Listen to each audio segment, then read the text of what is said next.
I'm John Davis, and we're in the field here at Fuller Track on Texas Tech campus.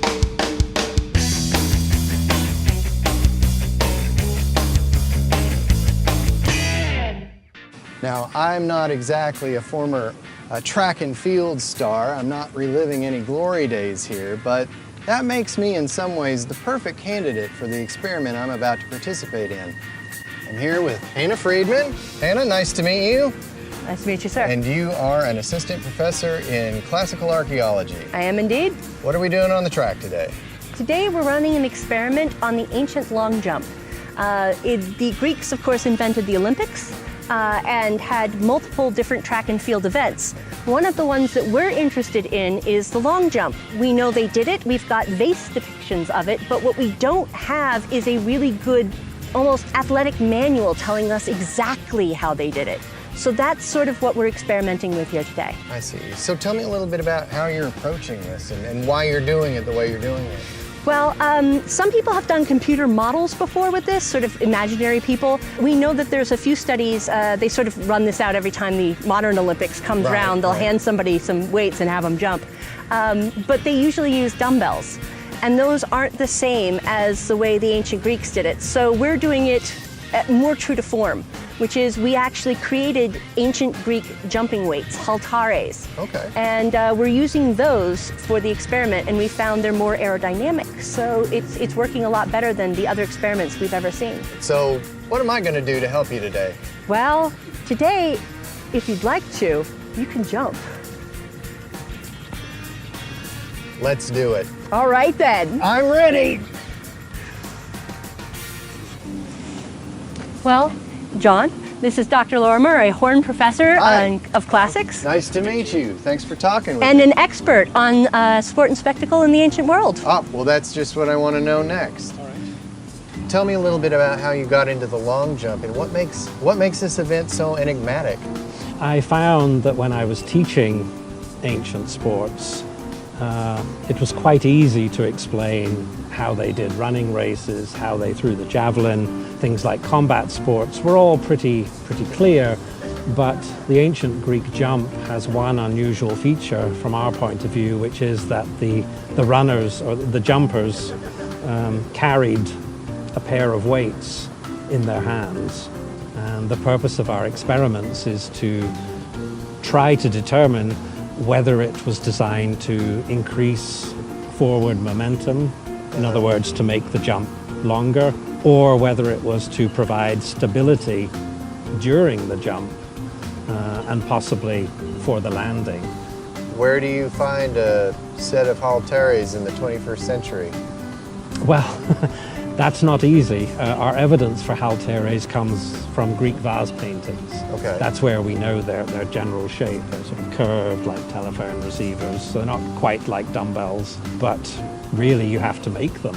So you had to make the ones that you have? Right? Yes. We had a colleague in the art department who was able to make a set of ancient halteres for us in three different weights. Well, that's really fascinating. I'd be interested in meeting this person. Certainly. Her name is Shannon Cannings, and I can take you to her. Let's go see her. All right.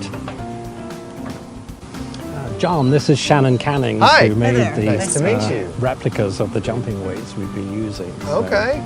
So these are the halteres? Yes, they're very fine recreations of the ancient versions. So they've made the experiment really easy to do.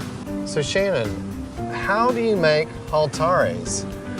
Well, this is an interesting story, but it started with my relationship with Hannah. We're old camping buddies. Right. And she said, you know, I know you're in the School of Art, and can you help me make these objects out of concrete? And the originals would have been bronze. And I said, hold on, why don't we make them out of bronze? We have a full foundry here.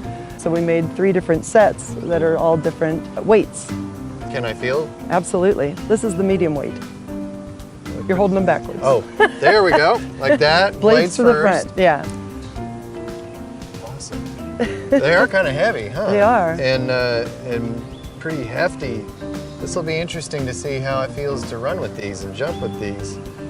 Cool. Well, I guess I better get ready to run and jump. Good luck. Thank you very much. It's good to meet you. All right, take care. All right.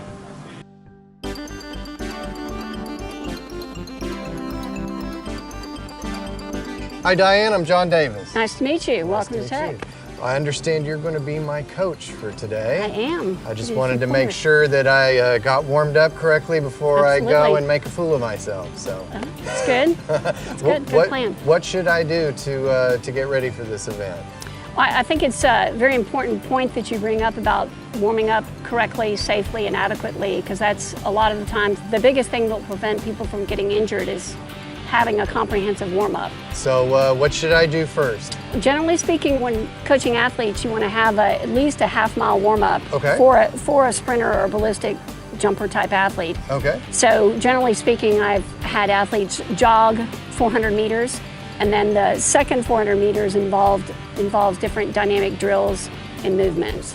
Okay. All right, so you want to take off, jog one lap? Sure thing. All right. Cue the montage.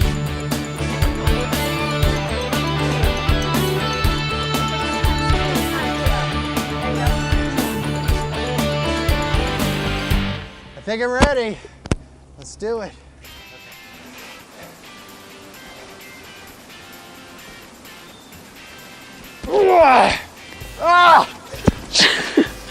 That was practice. That doesn't count. That doesn't count. Yep. If you're here, then you don't get very much depth and you can't get very much extension. You think your legs is like springs. So if you're down a little bit lower, then you can jump. There you go. But yeah.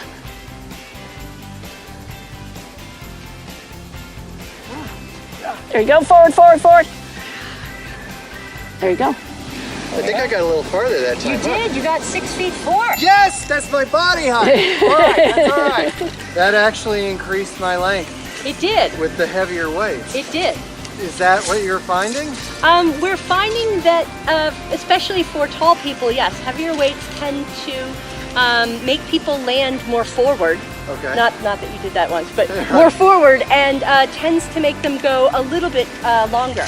The big thing a lot of people adjust with is steering to the edge. If you want to adjust your distance, or you're thinking you're going to have like 6 steps to it, then you can turn around and run the opposite direction, get 6 steps, and then flip it around, which is kind of an old school way to get your steps. Okay. And then when you come off the board, you're going to end up really, if you can think, just about running off the board. Okay. So as you come up and you block off, you're going to do like a running stride. You're going to block up with this free knee, and then run off the board, and then try and get your feet in front of you to land like you did the last one. So I need to plant and stay. Correct. Okay. Yeah.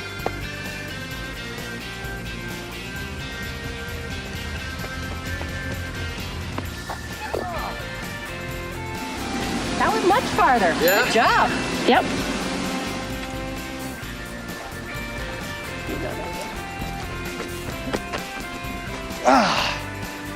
There is a learning curve to this. There is, absolutely. I could actually, I know this sounds weird, I could get addicted to like doing this all day, trying to get improvement each time.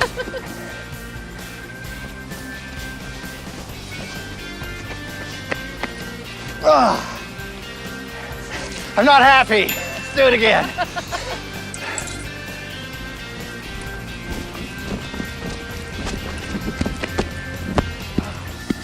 Just a little bit farther still. Better. Better? By an inch. Oh, okay. Well, that's okay. An inch. All right, I'll take that. So what have we learned? Well, during the early Olympics, Greek athletes used these strange weights called halteres in the long jump. And now Texas Tech researchers, artists, and even athletes are getting out of the library and going into the field, or into the track and field as it were, to figure out how they actually use them. It's pretty fascinating. And also we learned, well, I may not be an athlete anymore, but I can still hold my own in a long jump. For In the Field, I'm John Davis. Check out more episodes of In the Field on Facebook and YouTube.